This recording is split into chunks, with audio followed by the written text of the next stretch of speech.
Hello, I'm Georg and welcome to my biggest guitar project yet. Because in this one I'll also try to do the paint job myself. So we will see, will I manage to do that or will I fail miserably? And it will look horrible, but I'll do my best, alright?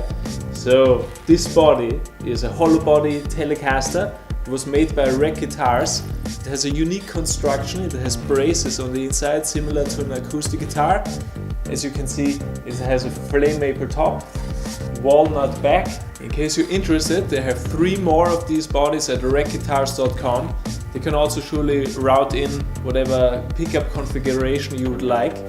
So which other parts do we have for the project? We have Seymour Duncan P rails for the bridge, a DiMarzio Virtual P90 for the neck, Telecaster humbucking bridge, a clear pickguard which we will paint with alcoholic inks, and a lot more.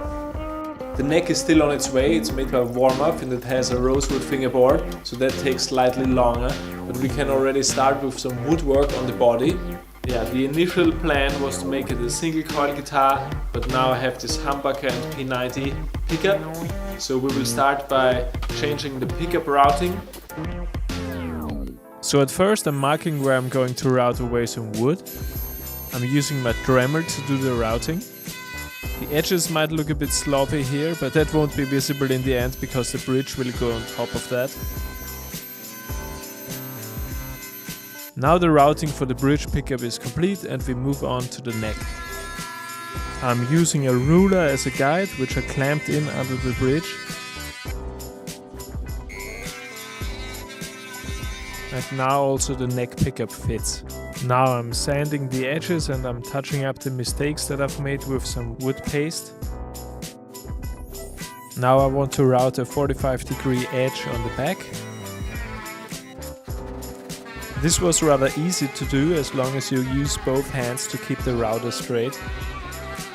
The paper on top is to prevent scratches, because even the tiniest scratches will show once you start dyeing the wood.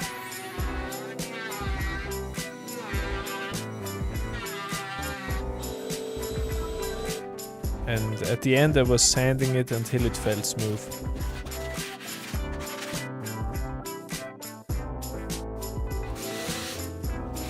Now we're ready to dye the back and sides of the guitar. Here I'm mixing distilled water with isopropyl and then adding a blue powder dye. Also I'm taping off the edges of the maple top. Here I'm wiping it clean. And then I wiped on the blue dye. The concentration of the blue was a bit low, so I could have added a bit more of the blue pigment, but I just kept adding several layers of the dye until I was happy with how it looked.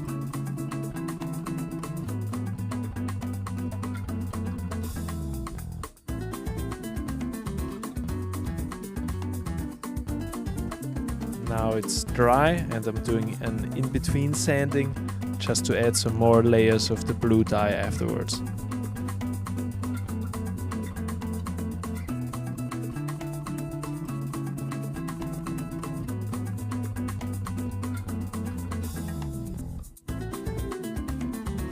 And now it's dry and I'm adding a grain filler to fill the wood grain to create a flat surface. Now I'm making modifications to the neck pickup. This is all just to make it fit into the pickup cavity. I also had to cut off the sides of the base plate, but it's made out of brass, so it's easy to work with. Yeah, they don't sell that pickup in white, so I was modifying a generic P90 cover. Working with plastic was a bit of a struggle. The router kept melting the plastic, which made it difficult to cut in a straight line. And so I tried a few things. What worked in the end was this disc cutting tool from the Dremel.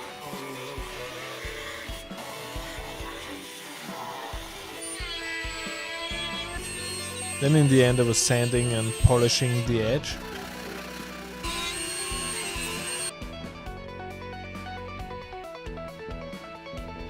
And here you see me fixing some mistakes with superglue.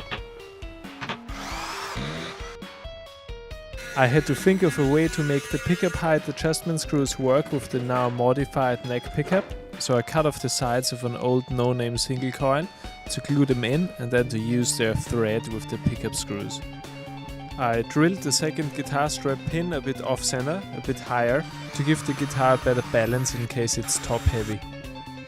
Now to my favorite part of the project, which was dyeing the flame maple top. So at first I was dyeing it in black, just to sand it down later. This will give it a more 3D look. Now it's dry and ready to be sanded.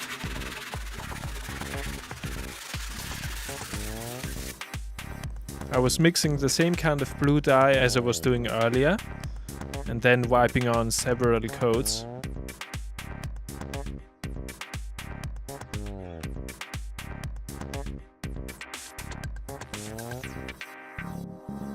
I thought the beveled edge on the front would look great, so I was using various methods, such as scraping with a knife or using a sanding block.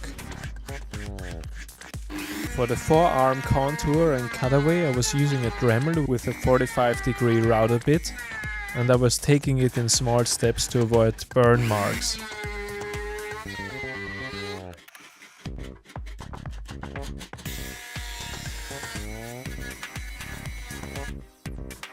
Here I was fixing some mistakes that happened while I was scraping the edge. And this was an area where the blue dye was bleeding under the masking tape. I wanted a white background for the alcoholic inks, so I'm cutting out a piece of paper in the shape of the pickguard.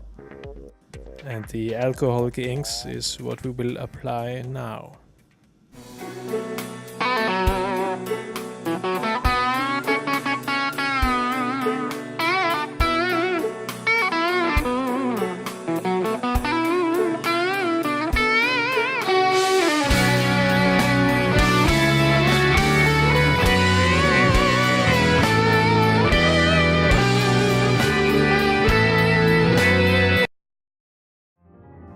At this point I was still waiting for the neck, so I started preparing all the electronics on the control plate.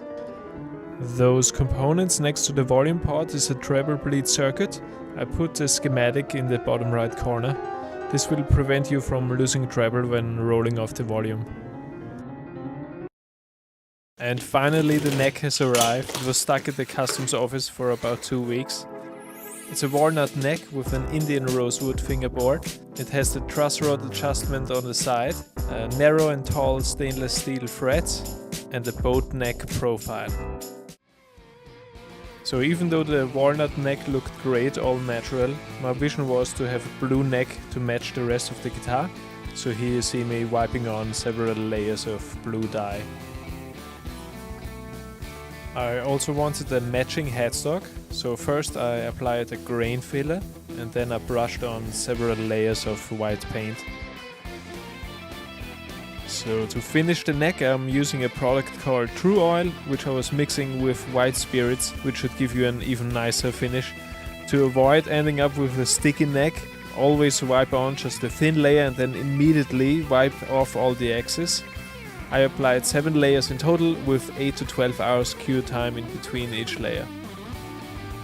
And here I'm carefully painting a fake binding inside the sound hole. Before spraying the clear coat, it's important to have a grease and dust-free surface. For example, you can wipe your piece down with alcohol. And here you see me masking off the neck. I was rather nervous not to mess up this part. I was using one of those 2-component spray cans which have really toxic fumes in them, so always wear a respirator. First I was applying a mist coat. This is where you loosely spray from a distance, and then I was applying several normal coats until the can was finished. I left a 40-minute cure time in between the coats. At first it was rather windy outside, which is why I'm holding the spray a bit too close to the piece, but by the time I sprayed the second coat the wind had already stopped. After I sprayed about 2 coats of clear coat on the headstock and let it cure, it was time to add alcoholic inks to match the design of the pickguard. And on top of that I sprayed additional clear coats again. Alright, so those are 7 coats of the thinned True Oil with the wipe on, wipe off technique. This already looks amazing. But what we will do now is wet sand the clear coat. I used the whole can, but still it looks really thin, so I need to be careful. If during the sanding I realize it's too thin, we will just call this the in-between sanding, and I need to get another can. I started with a 400 grit sandpaper, and I've added a little bit of soap to the water.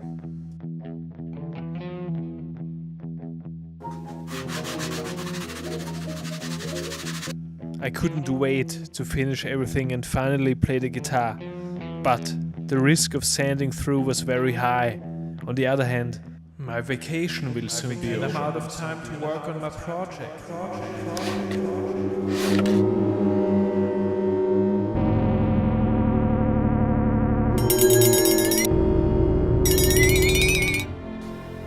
Oh no. It clearly needs a second can of clear coat, but I have to leave tomorrow and I will be away for 4 months. No! Anyhow, I hope you enjoyed the video. I'll be back in 4 months to finish it. Feel free to comment. I guess people might disagree with the design of the pickguard. I mean, yeah, there's a possibility that I might change the yellow and make it all blue and purple. Yeah, but I think this will be one hell of a guitar.